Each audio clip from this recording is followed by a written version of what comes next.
Ted Kravitz does not believe Lewis Hamilton and Toto WOLFF are on the same page when it comes to the W15, with the 7-time world champion thinking the car is cursed.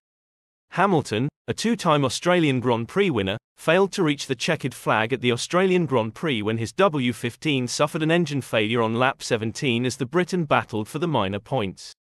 It capped an inconsistent weekend for the 7-time world champion, who wasn't happy with the car after Friday's practice, which he finished down in 18th place. Hamilton called it one of the worst sessions he'd suffered in a long time, adding, "I feel the least confident I've ever felt with this car." But with Mercedes making major setup changes, he felt in FP3 that the car was great, only to be knocked out of qualifying in Q2 when he was 11th on the timesheet. "Just another inconsistency within the car, it really messes with the mind," he told Sky F1, adding that his W15 was on a bit of a knife edge, and that he had a long list of fixes that needed to be made. His comments, though, were in contrast to his teammate George Russell's, with the Briton 7th fastest, as he revealed he is not experiencing the same fluctuations in confidence or performance as Hamilton. But while their team boss Toto WOLFF believes Mercedes will get there, saying he still believes that there is more in this car, and that it is not a bad car, Sky Sports pit lane reporter Kravitz doesn't believe Hamilton is on the same page as his team boss. "I thought it was optimistic that Toto WOLFF still believes that this car is somehow going to get there, because clearly, I don't think Lewis Hamilton believes it," Kravitz said in his notebook in Melbourne. "I think Lewis Hamilton thinks it's cursed with the same bad handling characteristics, especially in the rear of the car, that last year's car, and the car the year before it, had as well. Clearly this car is still not right. Toto, when I spoke to him, said, 'I still think we can make it right.' But Lewis pretty much wrote off this year's World Championship. I know you're going to say to me, yeah, anyone not in a Red Bull is not going to win this year's World Championship. But there are 21 races still to go. Okay, it is obvious Lewis is not going to win the championship, and it might not be the golden goodbye to Mercedes before he goes to Ferrari, but he can still score podiums and win races." After 3 races, Hamilton sits 43 points behind Max Verstappen after the Dutchman also recorded a DNF in Melbourne.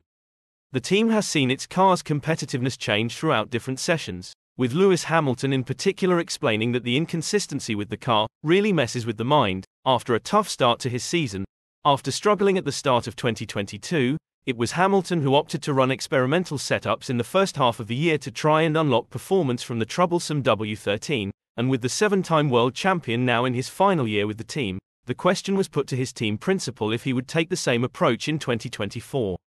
Speaking to Fox Sports Australia, WOLFF was asked if Mercedes would be likely to continue experimenting with the W15, particularly for Hamilton's car. He did not specify whether or not one driver would run more experimental changes than another, but did confirm that the Silver Arrows would be likely to run changes throughout race weekends to try and address the issue of their fluctuating pace throughout race weekends.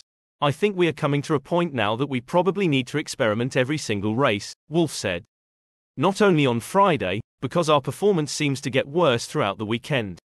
We're good on Friday, then we are good on some of the sessions on Saturday, but the more grip we have, the faster it goes, the more we reach the performance ceiling of the car, and our data shows that it's not the ceiling."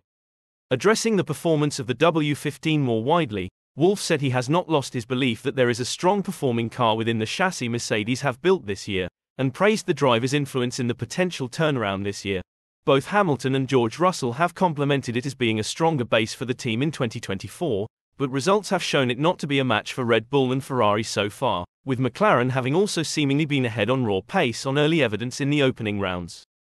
"I haven't lost that feeling that there is a good car," he explained, "because there are sessions in throughout the weekend, and also the last 2 ones, where we are absolutely right up there in terms of performance, and then we lose it again. P3, we were within a tenth of everybody else. Quali, 7th, and then race pace was never there this weekend. You can see that McLaren and Ferrari, they were going 7, 8 tenths quicker on Friday already, and we had no answer to that. I think the drivers are super in this whole setup because Lewis is as good as you can be. He's in a situation obviously where, on one side, it's super frustrating to see that we are not getting it. On the other side, look over the fence, at Ferrari, and it's pretty good what's happening there, but that is not his main priority today. And George is just a fighter and is digging in, and he knows that's his place, so we've got to sort this out." At the heart of the matter lies the W15, Mercedes' latest engineering marvel. We'll delve into the debate surrounding the car's design philosophy, technical features, and performance expectations, offering perspective on why Toto Wolff and Lewis Hamilton may not see eye to eye on its development. The discord between Toto Wolff and Lewis Hamilton regarding the W15 has cast a spotlight on the inner workings of the Mercedes team. As tensions simmer, all eyes will be on how this disagreement shapes Mercedes' trajectory in the upcoming Formula One season. Stay tuned for more updates, analysis, and expert insights as this captivating storyline unfolds. Thanks for watching. See you on the next video.